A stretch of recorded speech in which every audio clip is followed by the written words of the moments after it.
Boa noite, gente. Tu sabe que eu gosto alto, né? Gosto de me ouvir. Sou meio moca.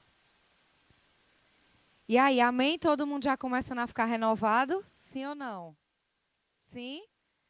Então, para quem não me conhece, meu nome é Eliara. Tenho certeza que vocês não conhecem outra Eliara, né? Que é um nome criativo. Eu fui para um congresso esses dias de direito canônico e aí tinha gente da Argentina, da Colômbia. E aí um rapaz perguntou, né? Um da Argentina, um padre. E aí esse nome é origem de onde? Qual é a origem do seu nome? Bom, da criatividade humana, né? Do meu pai e da minha mãe. Que é a junção do nome do meu pai, que é Elimano, e o nome da minha mãe, que é Iara. Aí deu Eliara, né? Para ser junção não ficou tão horrível, não. Mas para facilitar, todo mundo me chama de Eli. Para mim é uma alegria estar aqui com vocês nessa noite. Né? Eu sou consagrada da comunidade Fraterno Amor, tenho 25 anos, sou casada, sou no elo de vida, né? E eu vim conversar um pouquinho com vocês nessa noite sobre a leitura que a nossa liturgia coloca como o evangelho do dia. Certo? Vamos abrir? Vamos começar abrindo a Bíblia. Está lá em Mateus,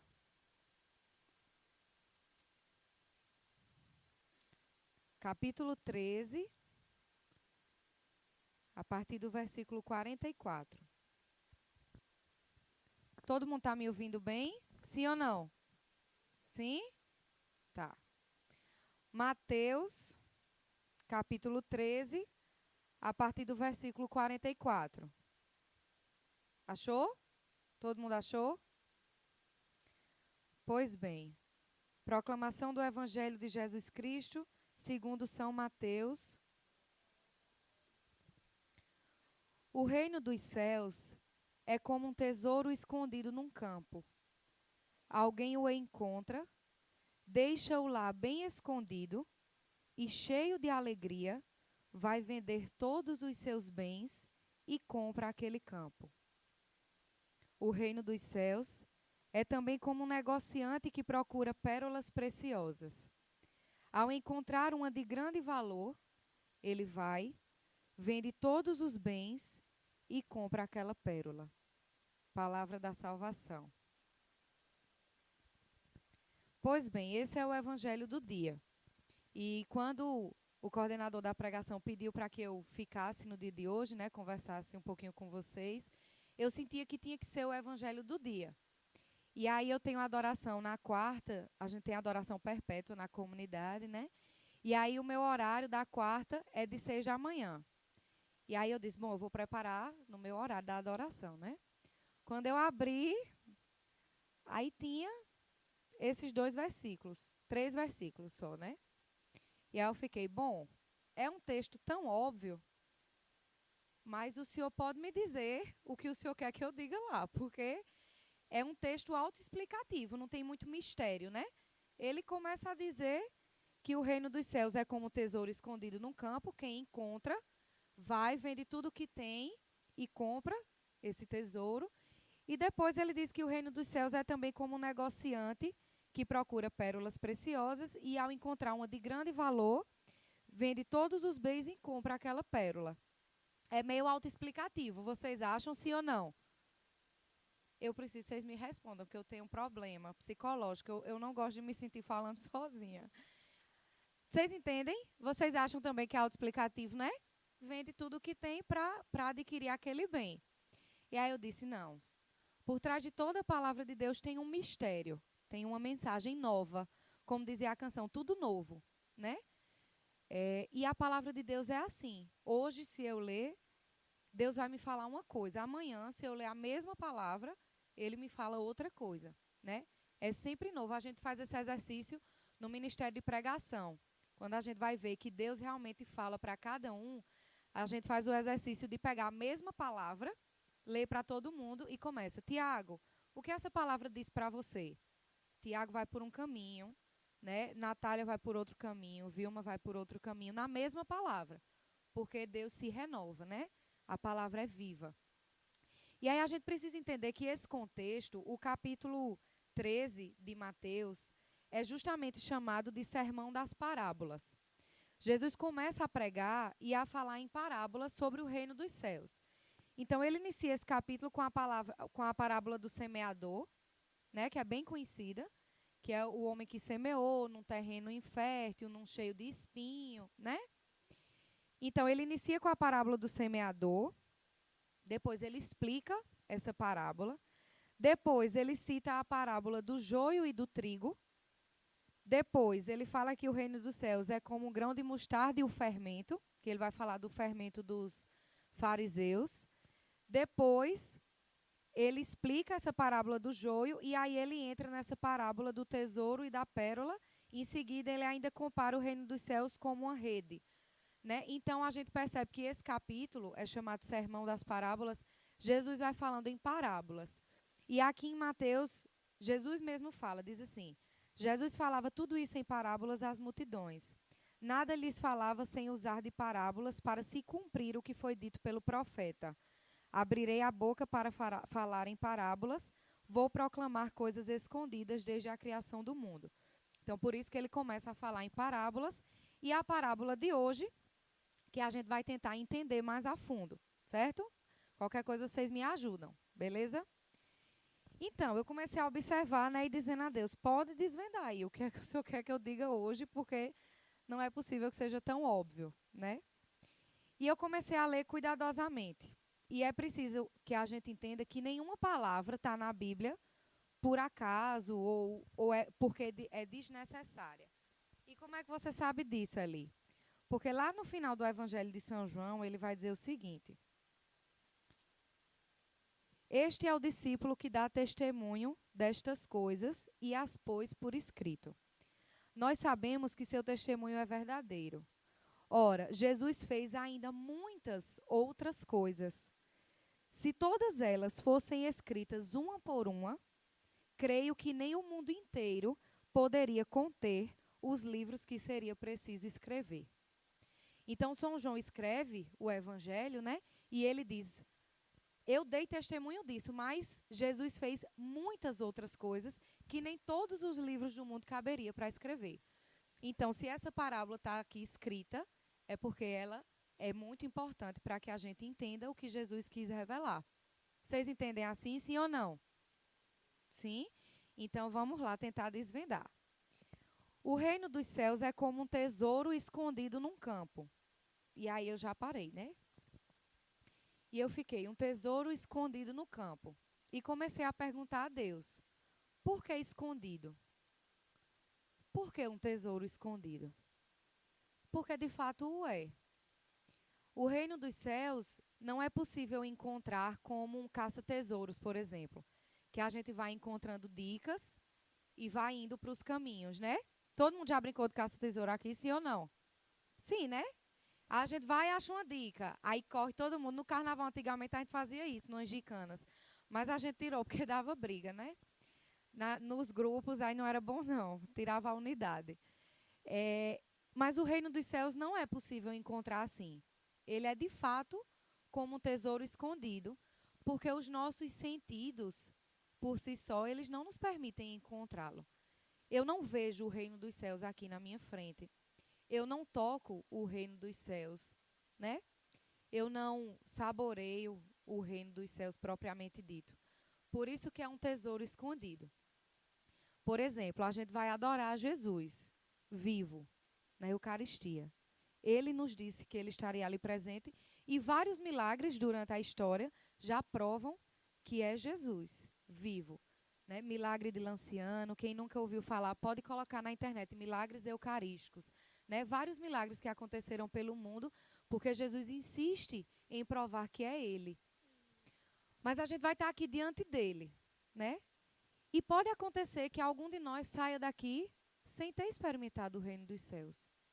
Mas ali diante de Jesus, sim, os fariseus conviveram com Jesus e não reconheceram que ele era o Filho de Deus. E os fariseus e os mestres da lei eram o povo que entendia, viu? O povo que entendia da lei eram os mestres da lei, né? Como o próprio nome diz. Mas eles foram incapazes de reconhecer que o Filho de Deus estava no meio deles, em carne e osso. Eles de fato viram, mas não acreditaram. Então, os nossos sentidos não são suficientes. Vocês percebem, sim ou não? Por isso que é um tesouro escondido, né? É escondido porque os meus sentidos não me provam. Eli, o que é preciso para eu encontrar esse tesouro, já que ele está tão escondido?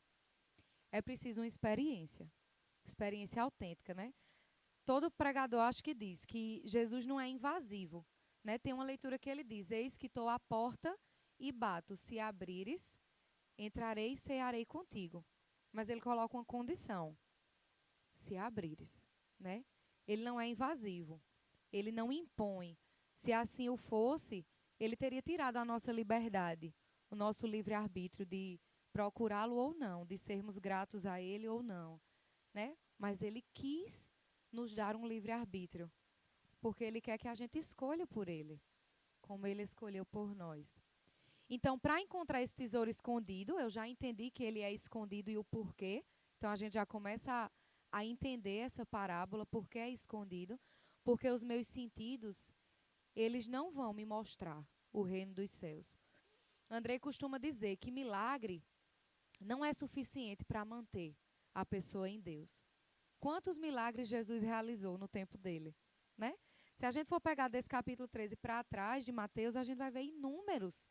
Eram multidões e ele ia curando, e expulsando demônio, e fazendo paralítico andar. E é bíblico, as pessoas diziam, nunca se viu algo parecido. Ele é de Deus, né? Mas outros diziam, ele faz isso, ele expulsa demônios em nome dos demônios, do Senhor dos demônios, né? Então, milagre não é suficiente para a gente ficar, para a gente permanecer em Deus, né? Para encontrar esse tesouro é preciso uma experiência, mas para continuar nesse tesouro é preciso uma decisão, certo? Então vamos continuar. Todo mundo entendeu por que é escondido? Sim ou não? Sim? Pois bem. O reino dos céus é como um tesouro escondido num campo. Alguém o encontra, deixa-o lá bem escondido. Aí eu já parei de novo. Alguém o encontra e deixa lá escondido. Comecei a refletir, né? E a rezar. Aqui, Deus não está dizendo que não é para a gente anunciar, certo? Não é isso. Mas quando eu encontro algo muito bom e muito cobiçado, eu escondo por quê? Por que é que eu escondo, Lara? Quando eu encontro um negócio que todo mundo quer, eita, achei. Eu deixo lá escondido por quê? Porque eu quero só para mim. Por medo de perder, né? Quando a gente encontra aquele negócio, por exemplo, a equipe que vai encontrar na pista. Minha equipe encontra, vamos enterrar para a outra equipe não achar, né? Porque eu tenho medo de perder. Então, é nesse sentido. Quem encontra esse tesouro, deixa lá escondido para não correr o risco de perdê-lo. E o que é deixar isso bem escondido? Eu perguntava a Deus, né? Eu sei que não é não falar do Senhor, porque ele mesmo diz, ide anunciar o evangelho, pregai o evangelho, e Deus não é contraditório, né? Deus não muda. E eu entendi que é deixar bem guardada a experiência. Por exemplo, Tiago, levanta aí a mão, Tiago. Tiago era ateu. E ele viveu uma experiência muito forte numa adoração, né? Ele desafiou a Deus, estava passando por vários problemas, tem um contexto, e aí no dia de manhã, ele já tinha vindo uma vez para a comunidade, porque a irmã dele já era membro da comunidade. E aí ele veio uma vez e disse, rapaz, olha, você não me chama mais para ir não, porque é um monte de doido, eu não estou nem enlouquecendo, não sei nem por que tu está indo para aquele negócio, porque aquilo ali, aquele povo não é normal não. Porque ele viu oração em língua, né, e não tinha visto, enfim. E aí precisou Tiago vir de novo para trazer Tamires, para ela não vir só. E aí no dia de manhã ele já tinha enfrentado alguns problemas. Ele se olhou no espelho e disse, eu sou um homem de provas. Olha Tiago, um homem de provas. Eu sou um homem de provas. Se você existe, você tem que me provar. Né? Porque o Senhor é um submisso dessa pessoa, viu? Porque falou desse modelo. Um parecer, né? Como diz. Se você existe, você tem que me provar. Tudo bem. De noite chega Tiago na adoração, teve a pregação. Na pregação, foi Andrei que pregou. Ele já via muitas coisas da vida dele. Ele dizia, não, esse cara está falando genérico, assim, né? Soltando para ver se cola. Quando chegou na adoração, ele ficou lá e disse, não, tá todo mundo aqui, né? Eu vou ficar aqui também. E aí Lúcia chegou nele e falou, ó, rezou, né, e disse, Deus está dizendo que você é um homem de provas.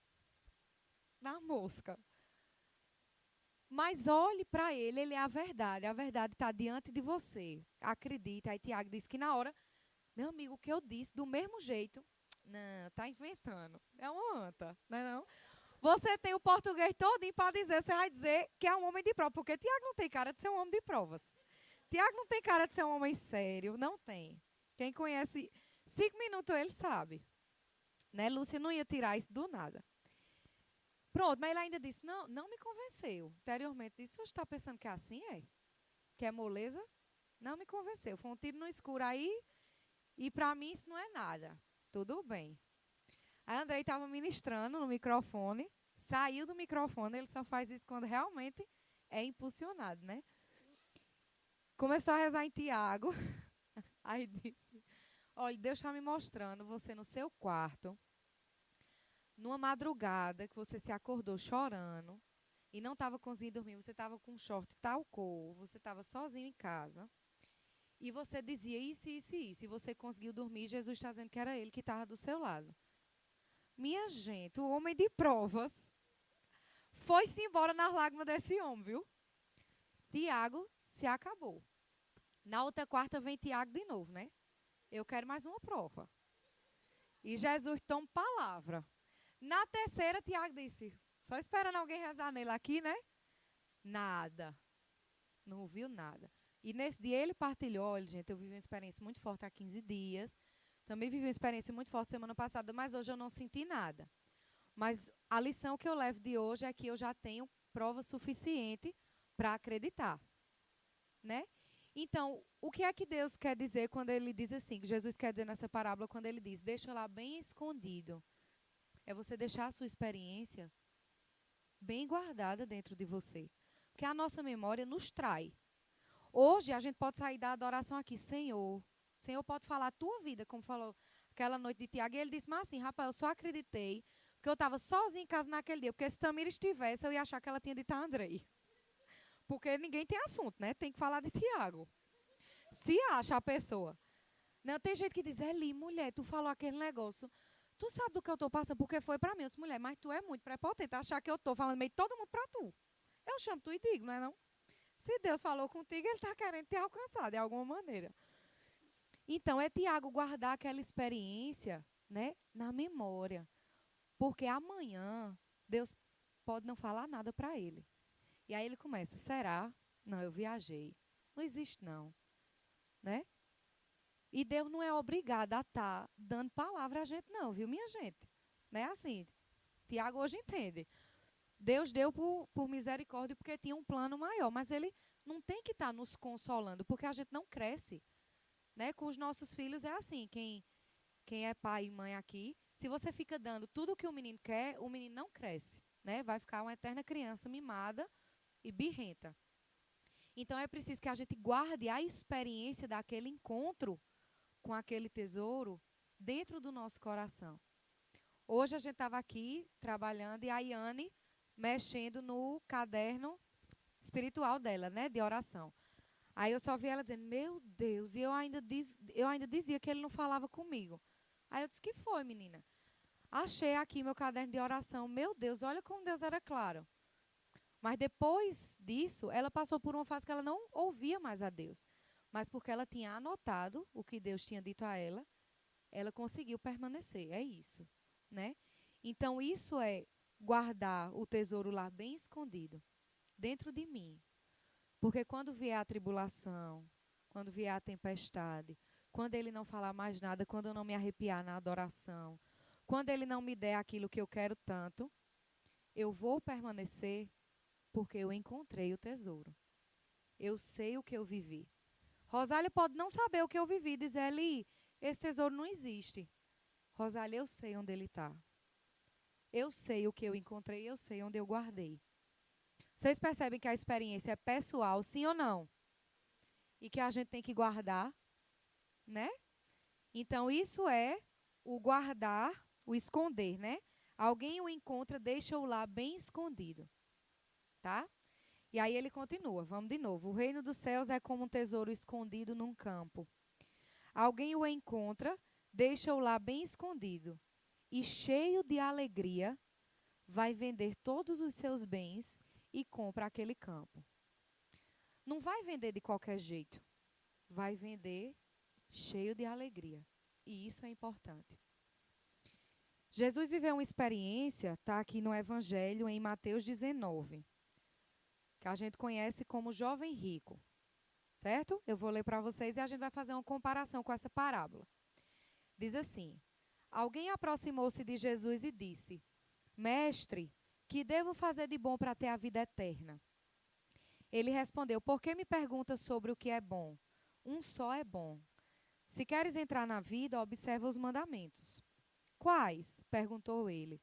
Jesus respondeu: não cometerás homicídio, não cometerás adultério, não roubarás, não levantarás falso testemunho, honra pai e mãe, ama teu próximo como a ti mesmo. O jovem disse-lhe: já observo tudo isso. Que me falta ainda? Jesus respondeu: se queres ser perfeito, vai, vende os teus bens, dá o dinheiro aos pobres e terás um tesouro no céu. Depois vem e segue-me. Quando ouviu esta palavra, o jovem foi embora, cheio de tristeza, pois possuía muitos bens. O jovem foi embora como? Cheio de tristeza, né? Mas a parábola que a gente está tentando entender aqui diz que alguém o encontra, deixa-o lá bem escondido e cheio de alegria, vai vender todos os seus bens e compra aquele campo. O jovem rico viveu um encontro com Jesus de carne e osso. Viu, sabia que ele era Jesus, porque foi perguntar a ele: o que eu faço para ganhar a vida eterna? Ele sabia que era Jesus, que sabia como, o Filho de Deus. Então ele esteve diante do homem que anunciou o reino dos céus e ele perguntou: o que faço para ganhar a vida eterna? E Jesus diz, né? Cumpra os mandamentos. E aí ele diz: isso eu já faço. O que me falta? Jesus diz: então você quer ser perfeito. Perfeito na Bíblia é sinônimo de santo, de santidade. Perfeição é santidade. Não é o conceito como a gente usa, né? Normalmente, de perfeição. Perfeição é santidade, é retidão. Né? E Jesus diz: então você quer ser perfeito. Vá, venda tudo o que você tem, dê aos pobres e me siga. E a palavra diz que ele foi embora cheio de tristeza porque possuía muitos bens. Ele não foi embora porque possuía muitos bens, né? Triste. Ele foi embora triste porque ele era apegado aos bens dele.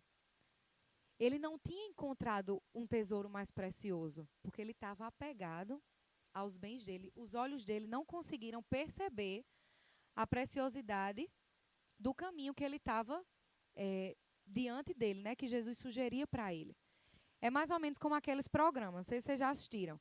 A pessoa fica dentro de uma cabine, sem escutar nada. Aí o apresentador diz: Rafa, você troca uma Ferrari por um palito de fósforo? Aí Rafa dá um grito lá dentro da cabine: sim! Né? Que a gente ficava morrendo em casa. Meu amigo é burro. Mas ele não estava ouvindo, né? Pronto, é mais ou menos isso. O jovem rico, ele não conseguiu contemplar o tamanho do tesouro. Porque quando a gente acha algo mais valioso, a gente deixa aquilo que era valioso para a gente, mas eu encontrei algo mais valioso. Por exemplo, o Henrique sempre fala no testemunho dele, né? É um irmão nosso consagrado também, do Elo de Vida.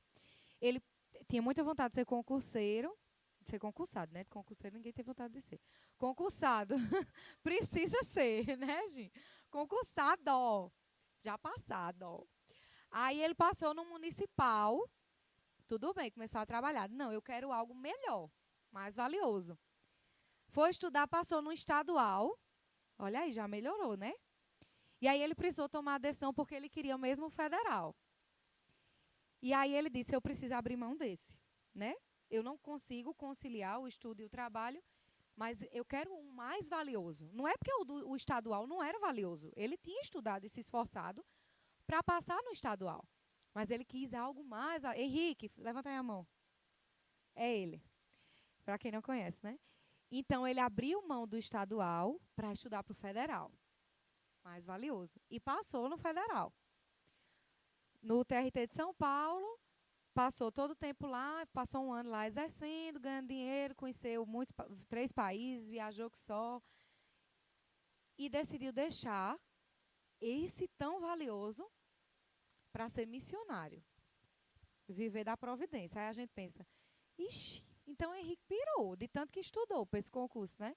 Porque ele deixou um tão valioso para viver da providência, de doação. Talvez Henrique tenha encontrado esse tesouro, né? Que era mais valioso do que o TRT. Todos os amigos dele meteram o pau, né? Não, mas não dá para fazer os dois. Não, mas, né? Não, ele sabia o que ele tinha encontrado e onde ele tinha guardado. E diz ele que está realizado, né? É ele que pode dizer. Outro exemplo, Gabriel. Levanta aí a mão, Gabriel. Estou com saudade de você. Gabriel sempre quis ser médico. Entendeu? Estudou, aí foi fazer um intercâmbio na Irlanda, não foi? Na Irlanda. Aí chega a Nina dando notícia de Gabriel. Menina, olha, Gabriel tá gostando demais de lá. Arrumou um emprego. As mulheres aquilo arrumou um emprego aonde? Daquele modelo. Ela disse, minha filha está vendendo sorvete lá. Eu disse, menina. E tá gostando. O quê? Tá adorando. Aí Gabriel foi chamado para medicina, onde é? Na estadual de Pernambuco. Nina disse, Eli, tu não sabe. Gabriel não queria voltar. Eu disse, minha filha, ele achou alguma coisa nessa sorveteria. Muito boa. Porque como é que Gabriel estudou a vida todinha para medicina? É chamado e quer ficar vendendo sorvete na Irlanda. Não é possível, não. Encontrou algo valioso, que ele vai dizer depois aí o que é. Mas voltou pressionado, né, Gabriel? Então, por isso que é cheio de alegria. Não é com tristeza, não é com reclamação, não é com temor. Talvez o jovem rico, e ele cumpria os mandamentos. Ele diz, né, isso eu já faço. E Jesus não diz que é mentira. Jesus dá uma continuidade, né? Então você quer ser perfeito. Então ele cumpria os mandamentos. Mas ele podia cumprir por medo, né? Por medo de ir para o inferno, por exemplo. Ah, Eli, não é válido não? É. O temor, né? O medo de ir para o inferno faz com que a gente faça tudo para não ir para lá. Mas o que vai nos levar com tripitudo, como diz, é o amor, não é o temor. Né? É isso que Jesus fala o tempo inteiro. Não é o temor, não é a lei pela lei. Ele não veio mudar a lei, viu? De só amor. O amor nos faz ter limites e assumir algumas responsabilidades, alguns comportamentos, né? Nos dá limites. Mas ele deseja nos fazer entender que é pelo amor que a gente se torna perfeito, que a gente se torna santo. Então é por isso que essa pessoa que encontra esse tesouro vende tudo com alegria, porque ela encontrou algo muito maior. Henrique nunca vai conseguir explicar com palavras o que ele encontrou. Ele não vai conseguir explicar para os amigos dele. A única coisa que ele pode dizer é como Jesus dizia: vinde e vede. A experiência de Jesus é sempre essa, né? Jesus nunca impôs a palavra dele a ninguém. Ele anunciava. E quem queria saber mais, era sempre o convite: vinde e vede. Vinde e vede, né? A gente sabe quando uma pessoa encontrou um grande tesouro porque ela faz sacrifícios por ele, né? Pense nas pessoas importantes na sua vida. Você faz sacrifícios por ela, sim ou não? Sim, todo mundo faz sacrifício pela pessoa que ama. Sim, né? Espera-se. Então, você faz sacrifício por aquilo que você ama, por aquilo que você acha valioso, né? Então, por exemplo, para Henrique foi um sacrifício, porque ele tinha um conforto, uma segurança financeira, mas ele veio cheio de alegria, né? Ele passou um tempo discernindo, mas ele sabia o que o coração dele tinha encontrado, né? Quando os meninos saem de Mamanguape para vir para uma comunidade, quando lá deve ter muitas comunidades perto, tem, né? Eles encontraram alguma coisa. Quando Carla sai lá do Valentina para Cabedelo, ela encontrou alguma coisa, né? Depois de um dia corrido de trabalho, né, Carla? Trabalha muito na quarta, tem missão no fim de semana também, que canta, né? Ela sabe o que ela encontrou. Então, é o esforço, né? Por isso que a pessoa vende tudo. O que é mais que eu tenho que fazer? Me diga por que eu faço, né? Porque encontrou algo valioso. São Paulo encontrou algo valioso naquele encontro com Jesus, porque ele perseguia, né? Ele, quem é que é cristão aí? Vamos lá matar, porque ele era um judeu ferrenho, né? Firme. E quando ele viveu aquele encontro, que ele caiu do cavalo, que ficou cego, né? Do jeito que a Bíblia nos narra, ele mudou completamente e deu a vida, né? Morreu. Quem assistiu o filme de Paulo Apóstolo é um filme bem fiel à Escritura. Ele fez sacrifício porque encontrou um tesouro. Então, o reino dos céus é como um tesouro escondido num campo. É escondido porque os meus sentidos não vão mostrar. É preciso encontrá-lo com a minha fé, né? Alguém o encontra, deixa-o lá bem escondido. Preciso que a gente deixe a nossa experiência com esse tesouro, com esse encontro, bem guardada. E cheio de alegria vai vender todos os seus bens e compra aquele campo. Eu vou fazer cheio de alegria. Todo mundo aqui na comunidade tem que fazer renúncia. Todo mundo na vida tem que fazer renúncia, né? Não, olhe, eu mando em mim mesma, eu não faço renúncia nenhuma, né? Então a pessoa não vive, né? Porque ninguém faz tudo o que quer sempre. Isso é impossível, né? Por exemplo, as mães costumam dizer: "Meu Deus, é maravilhoso ser mãe, eu queria ter uns 20". Aí como é a tua noite de sono? Não, ela acorda 20 vezes. Aí você pensa: é loucura. A razão não explica isso, né? Casa é bom demais, mas você tudo precisa ser combinado. Se tem que comprar um negócio, é o dinheiro dos dois, é tudo decidido, né? Também não explica a razão, né? Nem Freud explica. Então, é esse tesouro. A gente vai com alegria, vende tudo o que tem e compra aquele campo. Não perde a oportunidade, né? Não corre o risco de perdê-lo. E aí ele continua, a segunda comparação. O reino dos céus é também como um negociante que procura pérolas preciosas. Ao encontrar uma de grande valor, ele vai, vende todos os bens e compra aquela pérola. Será que não é a gente, esse negociante que procura pérolas preciosas? Independente do rumo que a nossa vida tenha, eu acho que todo mundo procura a mesma coisa, que é felicidade. Acho que ninguém no mundo procura tristeza, né? Procura sofrimento sem um sentido. Todo mundo procura felicidade. Alguns procuram felicidade na droga, outros procuram felicidade no álcool, outros procuram felicidade no sexo, outros procuram felicidade numa carreira, outros procuram felicidade num concurso. São diversas as vias, mas todo mundo está procurando a mesma coisa. Vocês concordam, sim ou não? Todo mundo aqui procura felicidade? Sim, né? É bom que procure, viu, também. Né? Senão vai para o psicólogo. Então, a gente é esse negociante que procura pérola preciosa. A gente procura a felicidade. E aí o conceito de felicidade pode envolver vários outros, né? Felicidade para mim é paz, é segurança, é uma vida financeira estável, é a maternidade, é um casamento, fidelidade, paz, né? Mas, no fundo, é a felicidade, essa pérola preciosa. E aí ele diz, ao encontrar uma de grande valor, ou seja, ele está procurando aquilo. E aí ele vai e encontra uma muito preciosa, uma muito valiosa. Ele vai, vende todos os bens e compra aquela pérola. E aí o final é semelhante ao da primeira. Porque Jesus repetiu, né? Porque ele queria mostrar para a gente que a gente precisa vender tudo o que for preciso. Na nota de rodapé diz assim, sobre esses 3 versículos. Investir quanto se tem para participar do reino. Investir o que eu posso para participar do reino.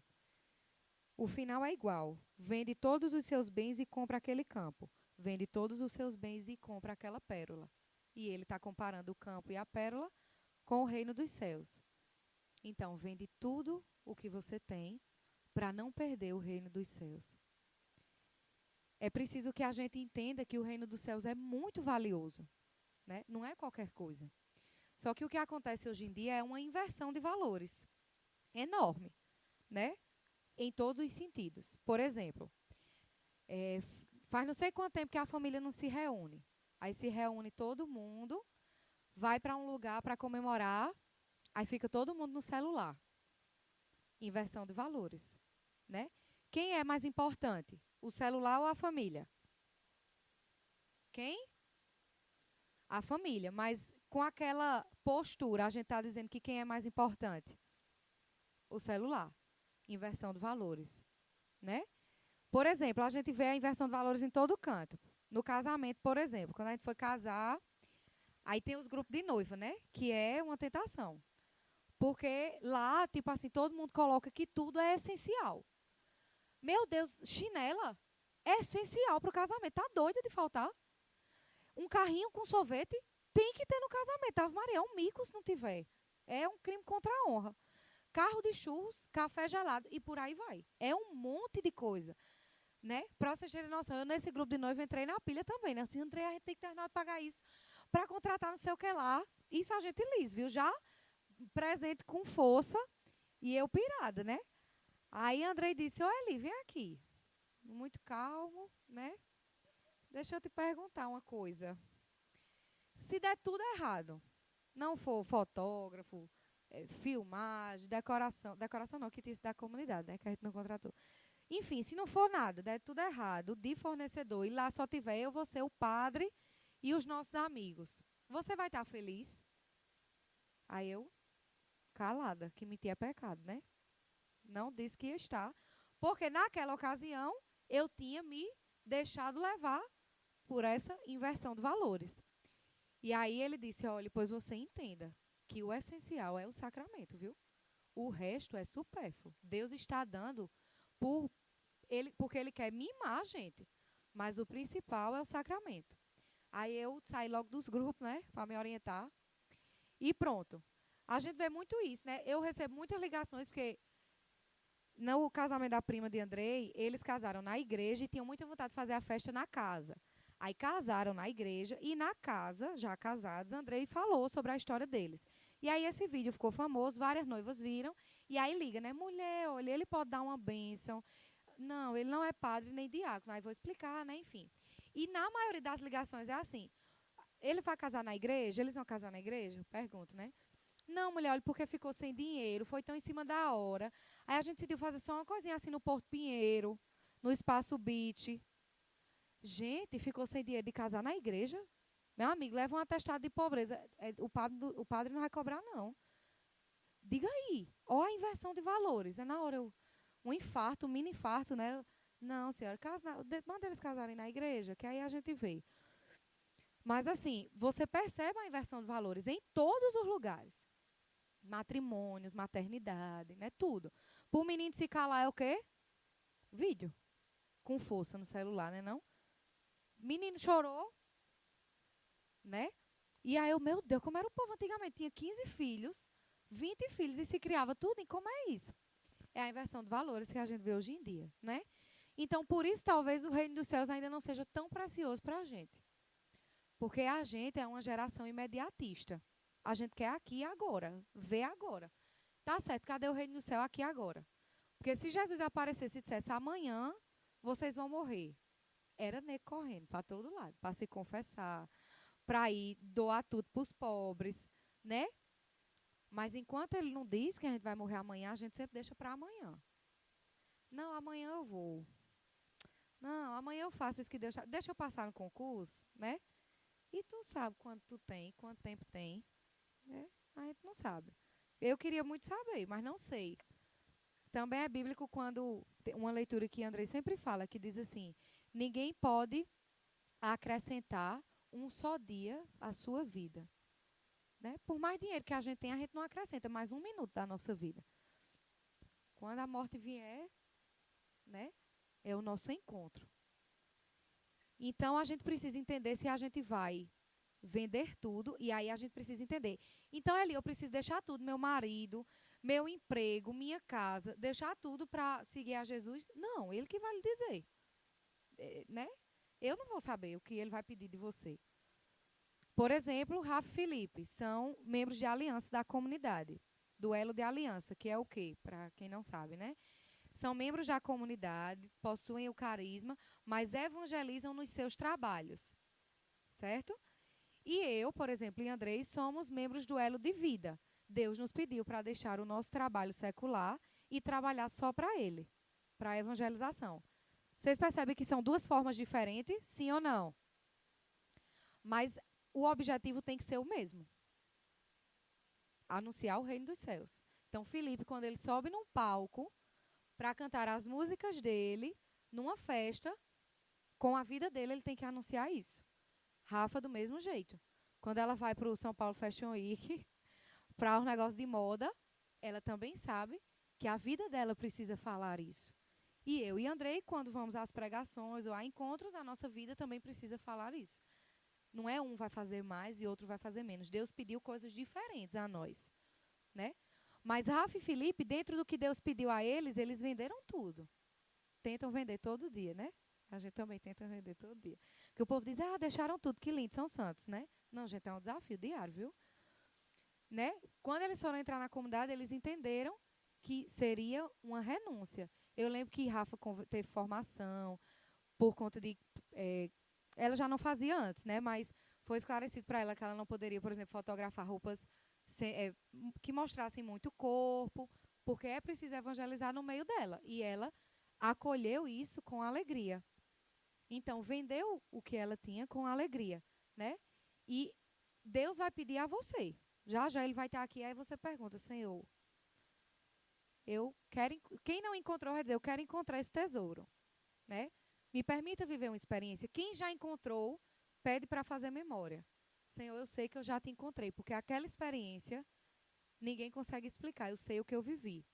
Mas me diz o que eu preciso vender, que às vezes a gente já viveu o encontro, já encontrou esse tesouro, mas os nossos olhos não contemplaram aquela beleza, não contemplaram aquela riqueza daquele tesouro, né? Por quê? Porque os nossos olhos podiam estar como o do jovem rico, totalmente concentrados para os bens que ele tinha. Então, para cumprir essa palavra, né? Para viver essa parábola que Jesus nos apresenta do reino dos céus, é preciso que a gente tenha muita liberdade de ouvir o que ele nos pede e de fazer. Né? Pode parecer loucura o que ele vai te pedir, mas eu não tenho dúvida de que se você procura a felicidade e ele te apresenta um caminho, ela vai estar lá. Você pode negar, você pode recusar, ele não te obriga, ele só convida, né? Mas você não vai encontrar a felicidade, com toda certeza, absoluta. Né? A gente vê muitos testemunhos, muitos dos vocacionados mesmo, né? Eu procurei a felicidade em todos os lugares, né? Tem mestres que terminaram mestrado, enfim, numa vida super ascendente profissional, eu vi que eu estava indo pelo caminho completamente errado. Buscou a felicidade e não encontrou. Está tentando buscar em outro lugar. Então, que a gente seja, hoje, para que eu não me alongue mais, que eu converso muito, que a gente possa ser hoje, a partir de hoje, mas não só hoje, né? A partir de hoje, essa pessoa que encontra um tesouro escondido num campo, deixa o bem escondido e, cheio de alegria, vai vender todos os bens para comprar aquele campo. E que a gente também possa ser esse negociante que procura pérolas preciosas, que procura a felicidade. E que, ao encontrar uma de grande valor, vai, vende todos os bens e compra aquela pérola. Vender tudo o que Deus nos pedir para deixar para trás. Ele não vai tirar de nós nada que seja bom. O que for bom, ele vai deixar com a gente. É preciso confiar na palavra daquele que diz, né? É preciso confiar. E se você ainda não tem essa confiança, é a oportunidade de pedir. Ele vai estar aqui.